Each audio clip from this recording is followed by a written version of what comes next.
Jean-Philippe Janssen, je ne voulais vraiment pas décevoir Laurent Ruquier. Jean-Philippe Janssen, nouvelle coqueluche des auditeurs des grosses têtes sur RTL, se confie à Téléstar sur ses projets, Laurent Ruquier et son passé de steward. Jean-Philippe Janssen est votre grosse tête préférée à en croire notre dernier sondage. Avec 54% des votes, l'ancien employé de chez Air France réussit un véritable plébiscite. Et ce succès, il affiche également sur scène où après avoir triomphé plusieurs mois à l'Alhambra, prolongation jusqu'au 29 avril, à Paris, Jean-Philippe débute une tournée à travers la France. L'humoriste tout droit venu du Nord-Pas-de-Calais s'est confié à Téléstar. Sa réaction au sondage, ses débuts compliqués sur scène, sa première aux grosses têtes, ses futurs projets, son passé de steward. Il nous dit tout. Téléstar, alors, ça fait quoi d'être la grosse tête favorite de plus de la moitié des personnes qui ont répondu à notre sondage? Jean-Philippe, ça m'a vraiment fait plaisir, mais j'ai eu aussi un moment de gêne en me disant, oh non, les autres vont me détester. Je voulais vraiment rester modeste avec ça, donc je n'en ai pas parlé. Je n'ai rien dit à Laurent et c'est lui qui, un matin, est venu me voir et m'a dit, alors premier dans les sondages? Je lui ai répondu, comme les politiques, que les sondages étaient la photographie d'une population à un moment T. Comment expliquez-vous cette première place? Il y a un truc que je sais et que Danny Boone m'a confirmé, il y a une ferveur des gens du Nord. Ils sont fiers de pousser quelqu'un qui vient de chez eux. D'ailleurs, c'est pour ça que Danny fait toujours des avant-premières de ses films dans le Nord. Il est sûr de remplir les salles. De toute façon, c'est notre ami, Miss France, le sondage, le film de Danny Boone, l'acheter Frémil qui sort le 28 février, le de la rédaction. En parlant de ce film, c'était mon début au cinéma. Oui, j'ai eu l'occasion de voir mon apparition.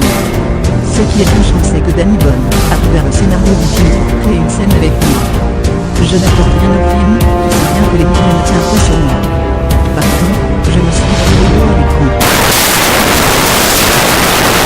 En quoi consiste ce petit rôle? Je suis un collaborateur de Danny Boone, qui joue un célèbre designer parisien, qui mène une nourriture de troupe son accent CHTI après son accident. Et comme moi, j'ai des origines du Nord, sa famille a me chercher pour essayer de le comprendre, et donc je lui donne des cours. Votre mère doit être fière de vous. Pendant l'avant-première à Maubeuge, elle était dans la salle et Danny Boone l'a interpellée. Elle lui a dit que dans celui-là, j'avais un petit rôle mais que dans le prochain, j'aurais un gros rôle. Danny Boone prévoit de faire un prochain film, en tout cas. J'ai eu beaucoup de doutes. Je devais de l'argent au théâtre. Comment s'est passé votre arrivée aux grosses têtes? Je faisais une one-man show depuis 2 ans en étant toujours chez Air France. J'ai pris un congé sans solde qui au moment des attentats de Paris donc les salles étaient vides. C'était compliqué, je devais de l'argent au théâtre à la fin du mois. J'ai eu beaucoup de doutes. J'ai fait mon premier festival d'avenir dans une arrière salle de discothèque avec 5 personnes qui venaient me voir. Mais j'ai tenu le coup. Il y a eu de plus en plus de monde, et à mon 3e festival d'Avignon, la collaboratrice de Laurent Ruquier est venue me voir parce qu'il avait vu des vidéos de moi sur internet et qu'il aimait bien. C'est là que vous avez eu vos premiers contacts avec Laurent Ruquier? Il m'a appelé quelques mois après en me disant qu'il était sûr que mon humour correspondait à celui des grosses têtes. Il m'a demandé de venir faire un essai. Racontez-nous votre première aux grosses têtes. La veille, je me suis couché à 20 h en essayant de penser à plein d'anecdotes. Le lendemain, quand je suis arrivé à RTL, j'étais très impressionné. Je ne voulais vraiment pas décevoir Laurent. Il y avait Ariel Dombasle, Christine Bravo, Isabelle Margot, Bernard Mabille. Laurent n'était pas encore arrivé. Tout le monde me regardait du coin de l'œil en se demandant qui j'étais. J'ai failli prendre le café et le servir à tout le monde. Laurent est arrivé, il m'a présenté. C'est Christine Bravo qui m'a bien soutenu.